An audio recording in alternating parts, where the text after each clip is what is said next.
నేను అప్పట్లో అనుకుందును ఇట్లా 7th 8th 9th క్లాస్లో ఉన్నప్పుడు మా వాళ్ళు చదవమంటే చదవక ఏం చేద్దామంటే అంటే నాలాగా చాలా మంది ఉంటారు, చదవం మనం ఎక్కడన్నా స్కూల్ దగ్గర అక్కడక్కడ గోడల మీద కూర్చొని ఉంటారు కొందరు, మనకన్నా సీనియర్స్. ఎక్కడ కొందరు దేశం పోయేస్తారు, దేశం బస్తూనే ఎట్లుంటా అంటే అది తమ్మి సిగరెట్లు తెపోరా, తమ్మ తీసుకురా పోరా అని చెప్తారు. అది అమ్మ అని అనుకుంటా, మన ఫీలింగ్ ఎట్లుంటే ఈ అమ్మ చదివితే ఏం రాదు, ఇక్కడ చదివి ఏం చేస్తుండు, ఈ అమ్మాయిలు దేశం పోయొచ్చిర్రు, మొత్తం పైసలు బంగారు చైన్ వేసిండు, మొత్తం బండి ఉన్నది, మనం కూడా అటే పోవాలి. మనం మెచ్చుటప్పుడు గట్ల ఉంటుంది. నేను కూడా ఆ మెచ్యూర్ నుంచి వచ్చిన వాడిని. కానీ ఏమనిపిస్తా అంటే ఒక గల్ఫ్ కంట్రీకి వచ్చినప్పుడు మనం చూసేది వేరు, అనుభవించేది వేరు.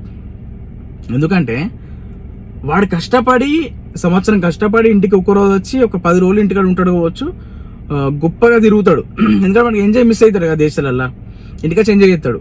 మనం చూసేది ఏంటిది, వాడు వేసే 10 రోజులు ఎంజాయ్ చూస్తున్నాం, కానీ వాడు గల్ఫ్లో ఉండే ఈ సంవత్సరాల బాధను మనం చూస్తలేం. కొందరు యువత ఇప్పటి కూడా అట్నే ఉన్నారు. అరే అమ్మ చదువుకుంటే ఏమైందిరా, మా అన్నలు దేశం పోయినా నేను కూడా దేశం పోతా అని. ఆ క్యారెక్టర్ నుంచి బయటకు రాదు చెప్పాను. ఇవాళ రేపు చదువుకుంది, ఇవాళ రేపు చదువుకోకుండా అసలు ఏ వాల్యూ లేదు. మీకు తెలుసా, కొందరు నమ్మరు, కొందరు నా డ్రైవింగ్ వచ్చి నేను డ్రైవింగ్ చేస్తా అనుకుంటారు కదా. మినిమం డ్రైవింగ్ కూడా ఇప్పుడు ఇంగ్లీష్ మాట్లాడనీకి రాసనీకి వస్తేనే డ్రైవింగ్ తీసుకుంటారు తప్ప, ఏదో నీకు ఆల్తు పదం డ్రైవింగ్ వచ్చి నేను అవుట్ రైడ్ నడుపుతా అంటే తీసుకుంటారు. అర్థమవుతుందా? ఇప్పటికైనా చదువు మీద ఫోకస్ పెట్టుర్రి. ఎవరైతే నాది వీడియోలో చిన్నపిల్లలు చూస్తుర్రో చదువు మీద ఫోకస్ పెట్టుర్రి. ఏది పట్టిగా రాదు, పట్టిగా ఒకటి ఏది చెప్ప టైం వేస్ట్. నువ్వు 10 సంవత్సరాలు కరెక్ట్గా చదువుకున్నావు అనుకో, నీకు అంతగానో మించింది ఏది రా బాబు. నువ్వు కరెక్ట్గా చదువుకొని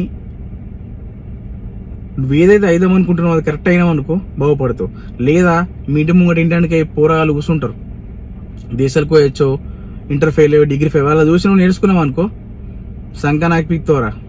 నిజంగా చెప్తున్నా, ఒకవేళ నా వీడియో కనుక ఇప్పుడు 6th 7th 8th వాళ్ళు ఈ ఏజ్లో చూస్తే మీరు అర్థం చేసుకోలేరు అనుకో, ఇక మీకన్నా